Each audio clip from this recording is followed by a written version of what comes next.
En primer lugar, mi agradecimiento a los organizadores del quinto simposio sobre cicatrización en las heridas. Me encuentro muy honrado, muy complacido de estar participando en este evento y gran parte del sentimiento que tengo de poder expresar de manera transversal la importancia de la nutrición en todos los procesos básicos de la vida. La cicatrización depende de un buen estatus nutricional, cuando el paciente, por su razón de su patología, por su razón de su situación clínica del momento, por su razón metabólica, tiene problemas para cicatrizar, cuando el colágeno tipo 3 pierde su fuerza, empezamos a tener problemas a este nivel y por lo tanto la nutrición es un proceso transversal dentro de la curación de nuestros pacientes. Vamos a revisar cuál es el impacto que produce la diarrea sobre el metabolismo y sobre la nutrición, entendiendo entonces que al tener este problema patológico se va a impactar la nutrición del paciente. Pero quiero empezar con la clasificación de la diarrea. Y ustedes dirán, pero la clasificación de la diarrea, ¿por qué es importante? Porque esto nos va a permitir a nosotros verificar que tengamos un buen enfoque del manejo de la diarrea y para poder enfocar esto, pero lo primero que tenemos que hacer es definir la diarrea. El número de evacuaciones normales de un ser humano oscila entre 3 deposiciones en 24 horas a 3 semanales, con una deposición media diaria de 100 a 200 gramos por día. Si traducimos esto a mililitros, cada gramo pesa 1 mililitro, es decir, estamos hablando de 100 a 200 mililitros por día. Por definición, cuando una materia fecal tiene más de 200 mililitros, estamos ante la presencia de diarrea. Si nosotros no podemos cuantificar ni pesar el volumen de las heces ni la materia fecal, sí podemos revisar las características de la diarrea y si vemos que es una deposición muy líquida, suponemos que tiene más de 200 mililitros y con eso podemos entonces inferir qué cantidad de líquidos está perdiendo este paciente. ¿Sí? Con más de 200 gramos, es decir, más de 200 mililitros, vamos a tener cambios en la calidad de la deposición que debe ser sólida. Cuando se aumenta, se vuelve líquido. El aumento de la frecuencia de las evacuaciones es otro de las definiciones de diarrea. Cuando en lugar de tener una o dos deposiciones que normalmente tiene el ser humano, tenemos más de 4 o 5 deposiciones al día. Estamos hablando entonces de diarrea. El término de diarrea aguda es aquel en que el tiempo de la diarrea se presenta y nunca hablamos de una diarrea aguda cuando pasa por más de 4 semanas. Es decir, la diarrea aguda se refiere a aquella que está por menos de 4 semanas. Cuando la diarrea persista por más término de 4 semanas, hablamos de una diarrea crónica. ¿Y por qué es importante esto? Porque la etiología es diferente, porque el manejo es diferente y porque el enfoque es diferente. Por lo tanto, cuando hablamos de diarrea tenemos que ponerle nombre y apellido. Y el apellido en parte lo estamos dando por la duración de la diarrea, que es supremamente importante para poder enfocarlo. La clasificación de la diarrea, como ya vimos, la podemos dividir en aguda o crónica, más de 3 semanas, menos de 4 semanas.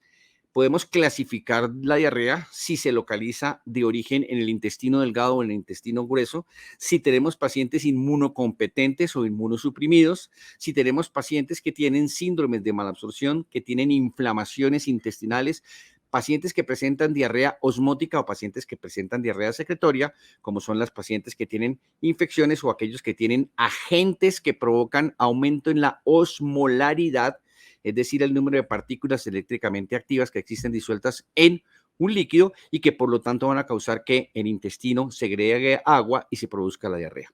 Y algo muy importante, las características de las heces. No limitarnos solamente a decir el paciente tiene diarrea aguda y pongámosle el segundo apellido. Es acuosa, es sanguinolenta, tiene grasa, porque esto nos va a permitir, desde el momento en que la clasificamos, pensar en el manejo.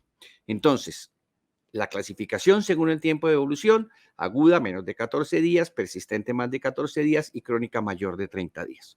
El enfoque el abordaje de esta patología va a ser diferente dependiendo del tiempo que tenga de evolución.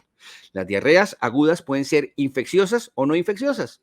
Yo puedo tener una contaminación alimentaria, puedo tener una contaminación que me haga que una bacteria me infecte y me produzca una diarrea secretoria, una diarrea excretoria, sí, de manera infecciosa, y esta diarrea aguda puede durar menos de 2 semanas. Pero también en esa diarrea aguda puede tener diarreas no infecciosas. Por ejemplo, si al paciente le damos una preparación de colon, para poner simplemente un ejemplo, le estamos dando un agente osmótico y este agente osmótico lo que va a hacer es que le va a causar una diarrea, no es de tipo infeccioso, va a durar menos de 2 semanas y así la podemos entonces clasificar. Y las diarreas persistentes y las diarreas crónicas. La diarrea aguda, hay heces líquidas o acuosas de más de 3 en 24 horas que duran menos de 14 días. Su comienzo es brusco y hay dolor abdominal difuso. La etiología más frecuente de estas diarreas agudas son en su orden descendiente los virus, las bacterias y los parásitos.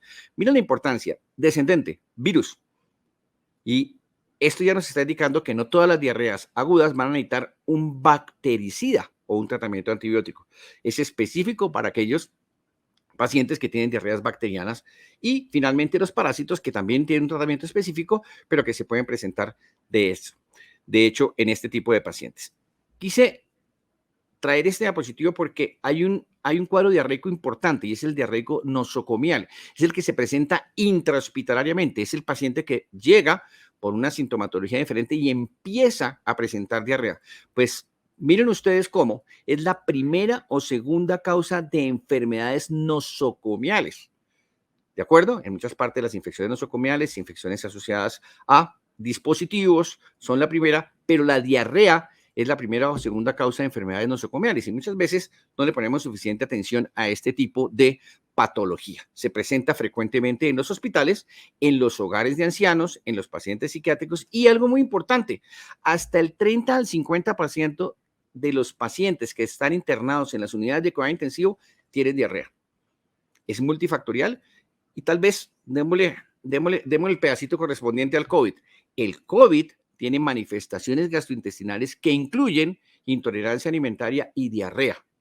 Y estos pacientes COVID que entran a las unidades de cuidado intensivo, que se encuentran profundamente enfermos, que tienen que requerir a terapias muy especializadas, a medicamentos muy especializados, a posiciones muy especializadas para poder ventilarse en determinados momentos, sufren de diarreas normalmente, tanto por el COVID como por el tipo de medicamentos y por el tipo de terapias que le tenemos que hacer. Es multifactorial y es un problema muy importante en las unidades de cuidado intensivo, porque puede llegar a causar incluso dentro de los pacientes internados brotes de varios pacientes que tengan diarrea en el mismo momento. Por lo general, las causas más frecuentes de esta diarrea nosocomial son la infecciosa, el Clostridium difficile. Todos ustedes saben que estamos mundialmente padeciendo de una auge grande de Clostridium difficile que está asociado a muchas cosas, se ha asociado incluso al hecho de colocar de manera casi que rutinaria en los pacientes inhibidores de la bomba de protones que hacen que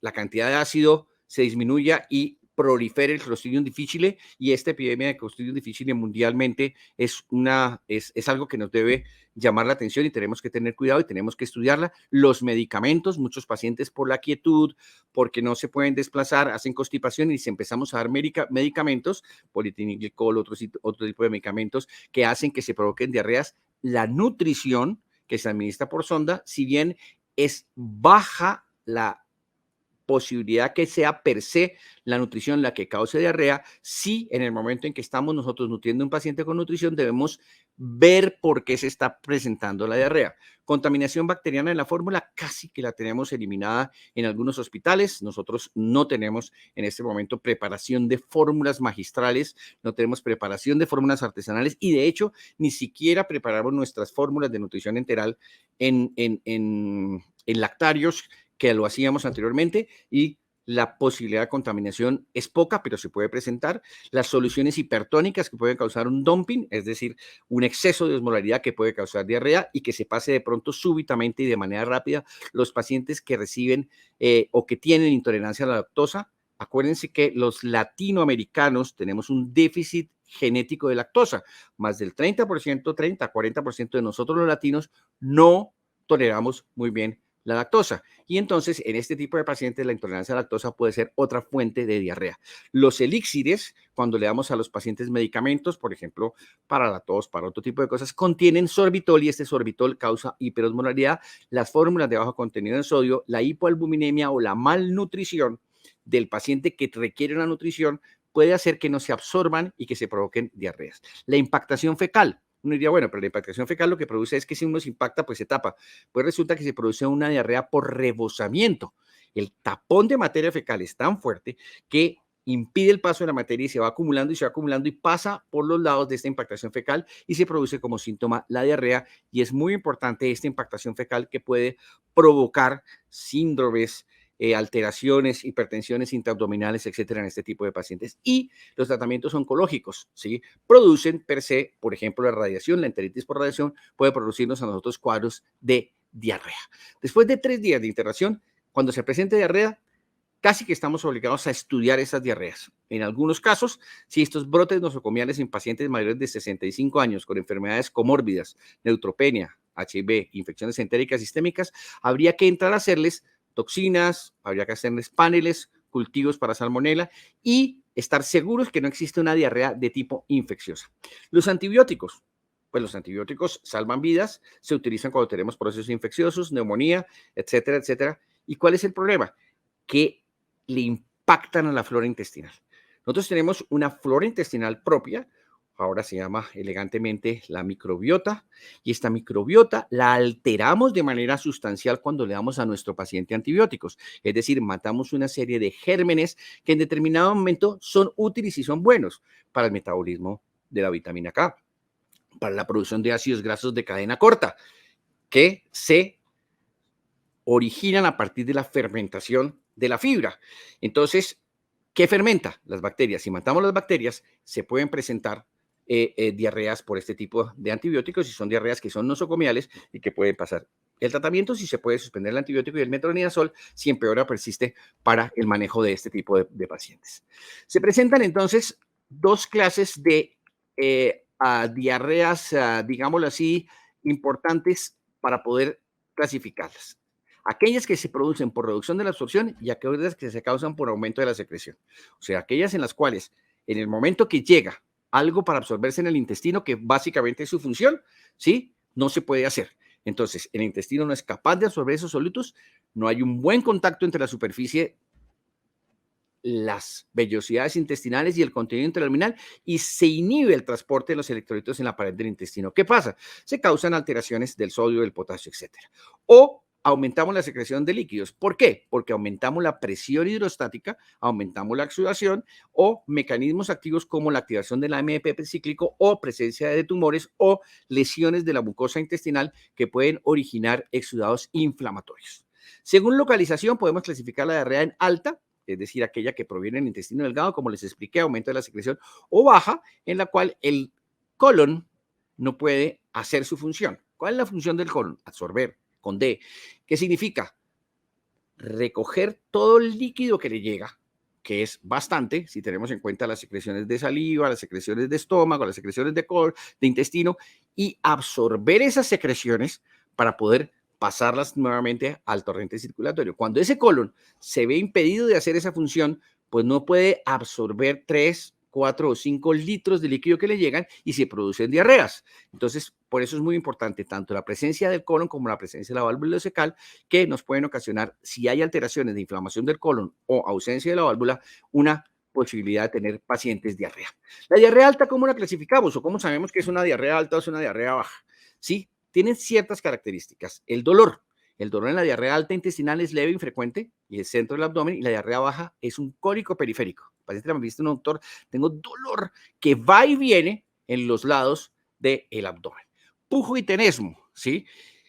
Pujo es la necesidad de presentar, ¿sí?, una cierre de la glotis y pujar para apoyarse de posiciones, muchas veces sin un resultado positivo. Y tenesmo, coloquialmente decimos que es ir al baño y sentir lo mismo, es ir y no tener una resolución de lo mismo y sentir esa necesidad de seguir haciendo de posición y ese pujo que se asocia. ¿En cuál se presenta? En la diarrea baja, es decir, en la diarrea colónica. Solo en las diarreas ácidas causadas por el mecanismo de exceso de ácido en el intestino delgado, podemos presentar esto. El número de posiciones en diarrea alta no es tanta como el número de posiciones en diarrea baja. El volumen, abundantes escasos, el color amarillento versus marrón, la consistencia pastosa versus acuosa, la esteatorrea es frecuente, es decir, la presencia de bolitas de grasa ausente en el colon, porque no se absorbe, hay grasa, mientras que el intestino delgado se absorbe. Restos de alimentos seguramente sí, por el aumento del tránsito. En el colon, en la diarrea crónica no hay restos de alimentos. Cuando ustedes vean restos de alimentos en una diarrea, muy posiblemente piensen que es una diarrea de tipo alto. La presencia de moco no, es decir, deposición con moco, usted le dice al paciente, usted cuando hace deposición o enfermería mira o el médico mira si tiene moco. Si no tiene moco, la posibilidad es que sea una diarrea alta, y si tiene moco es una diarrea baja, y la presencia de sangre es posible sobre todo en las diarreas bajas. La intensidad también es otra forma de clasificar una diarrea de mediana, severa e intensa. Diarrea de mediana intensidad, de 3 a 6 veces al día, diarrea severa de 8 veces al día y diarrea intensa 20 a 30 veces al día. Uy, dirán ustedes qué patologías tan terribles. Piensen ustedes en un paciente VIH que esté sobreinfectado. Puede llegar a presentar este tipo de posiciones, y los tipos de las personas viven prácticamente en el baño, porque con 20 a 30 deposiciones diarias pues no pueden salir de esto. La diarrea osmótica se presenta simplemente porque hay solutos no absorbibles en la luz del colon que causan aumento de las partículas eléctricamente activas, se evita la absorción de agua y se presenta una diarrea. La diarrea osmótica hace que haya alto volumen de las heces, que si llegamos a tener la posibilidad de medir la osmolaridad se encuentre alta, pero los electrolitos fecales están normales. Casi siempre, cuando usted coloca al paciente en ayuno, se le quita la diarrea, ¿sí? Se le pasa, se le disminuye porque no está llegando a un volumen alto, ¿sí? Y el pH es ácido, lo cual causa ardor perianal. El paciente se queja de que le arde, que le duele. ¿Por qué? Porque tiene un pH ácido. Por ejemplo, el déficit de lactasa es uno de esos ejemplos típicos. Las diarreas secretorias, por lo general, están causadas por enterotoxinas, por bacterias que, una vez el organismo las destruye, liberan un veneno, comillas, que se llama enterotoxinas. ¿Qué hacen esas enterotoxinas en la luz del intestino? Pues modifican la bomba del sodio, y hay salida de sodio y agua, y hay una diarrea con una abundante pérdida electrolítica. Esos son los que llegan deshidratados, con imbalance electrolítico a los servicios de urgencias, ¿sí?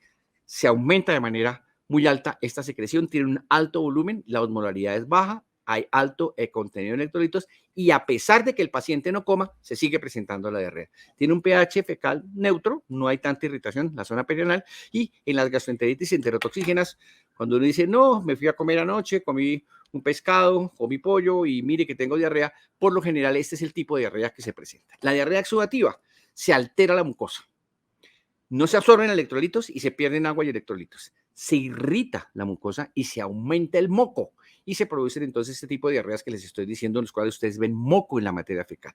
Se pierde la integridad de la mucosa intestinal, las vellosidades se rompen, se ulceran, se imposibilita absorber los nutrientes, porque si están alteradas las vellosidades, pues no se pueden absorber nutrientes. Hay escape de agua, electrolitos, proteínas, moco, leucocitos.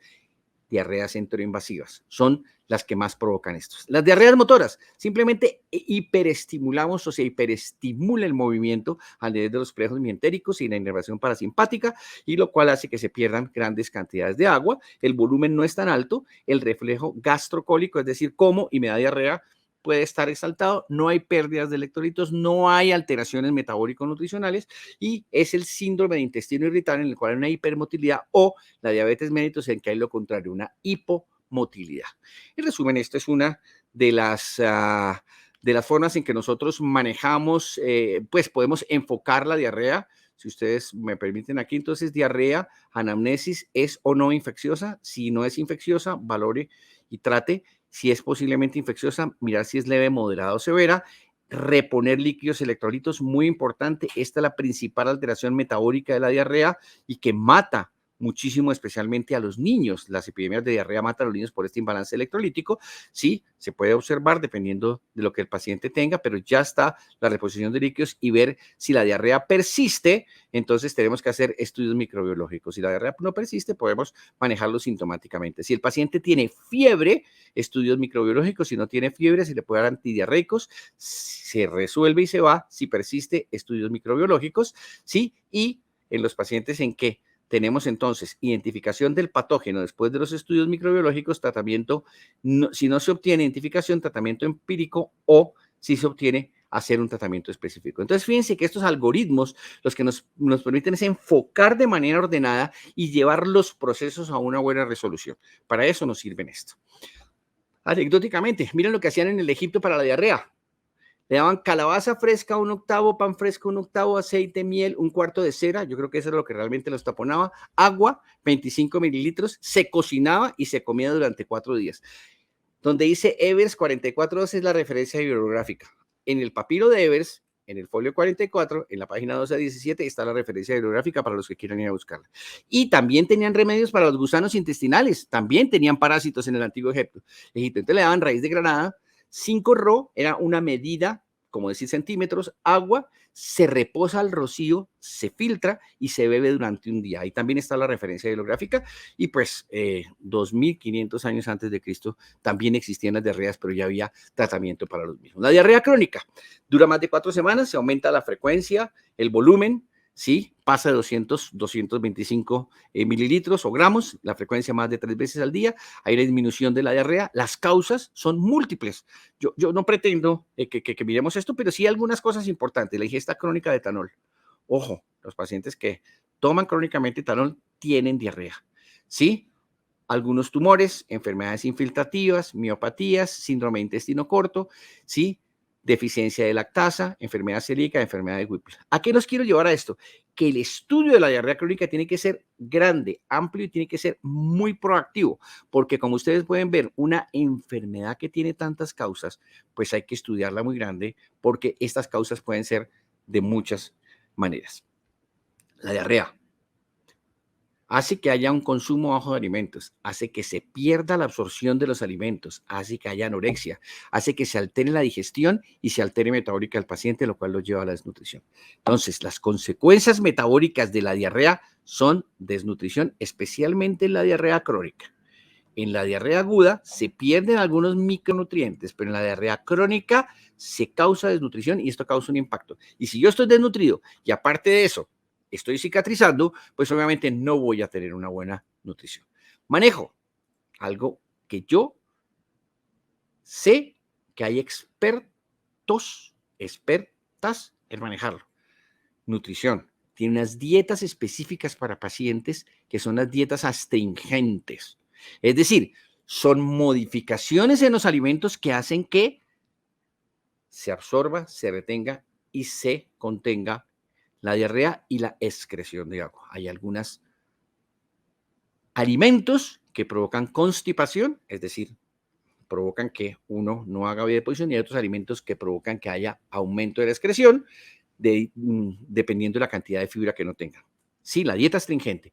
Primera medida para poder manejar un paciente con diarrea crónica es empezar con diarrea crónica. Hay muchos libros escritos sobre esto. Este es un servicio de urgencias de un hospital, pero me pareció importante traerlo, aunque yo no voy a profundizar realmente en esta parte. Les traje las guías, las del 2000, publicadas en el 2016 del American College of Gastroenterology sobre el tratamiento, prevención y desnutrición de los pacientes. En la enfermedad aguda, rehidratación oral. Es muy importante el uso de rehidratación electrolítica equilibrada.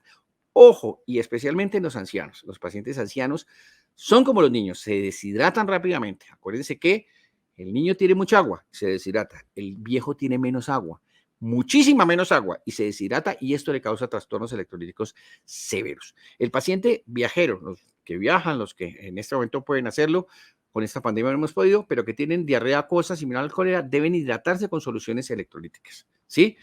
Se puede mantener al día estos pacientes con diarrea aguda con fluidos y sal por el consumo de agua, bebidas hidratantes, sopas, etcétera. Y si se presentan deshidrataciones severas, deben acudir a ser tratados. Los prebióticos y los prebióticos. Los probióticos son los que viven en el ser humano, son las bacterias buenas, y los prebióticos es lo que comen estas bacterias. Los probióticos y los prebióticos no se recomiendan para el tratamiento de la diarrea aguda, a no ser que haya una enfermedad diarreica asociada a ingesta de antibióticos. Cuando yo ingiero antibióticos, mato a las bacterias, por lo tanto, ahí sí está muy recomendado el uso de prebióticos. Terapias no antibióticas, el bismuto, los salicilates de bismuto, se controlan se usan para controlar la cantidad de materia fecal que puede pasar. En las diarreas de los viajeros funcionan durante episodios leves y tienen una buena recomendación. Y en pacientes que reciben antibióticos en determinadas patologías, la loperamida se puede administrar para disminuir la diarrea. Los antibióticos, no hay evidencia, ¿sí?, de usar antibióticos empíricos, excepto en aquellos casos en que haya posibilidad de que haya bacterias. Sí, hay que desalentar el uso de antibióticos para la diarrea adquirida en comunidad, ya que los estudios epidemiológicos sugieren que la mayoría son por virus. ¿Cuáles virus? El norovirus, el rotavirus y el adenovirus.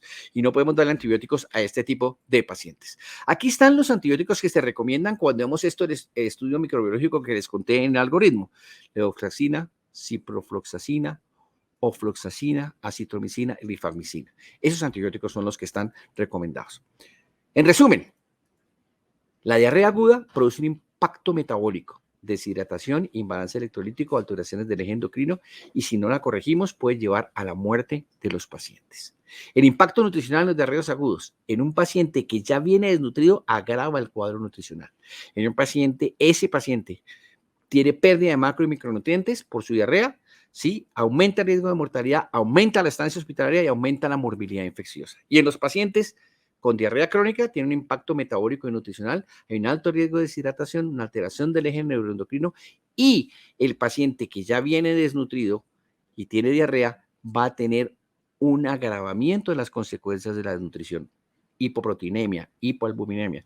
La albúmina es el gran transportador de muchas cosas, no solo de sustancias nutrientes, sino de medicamentos.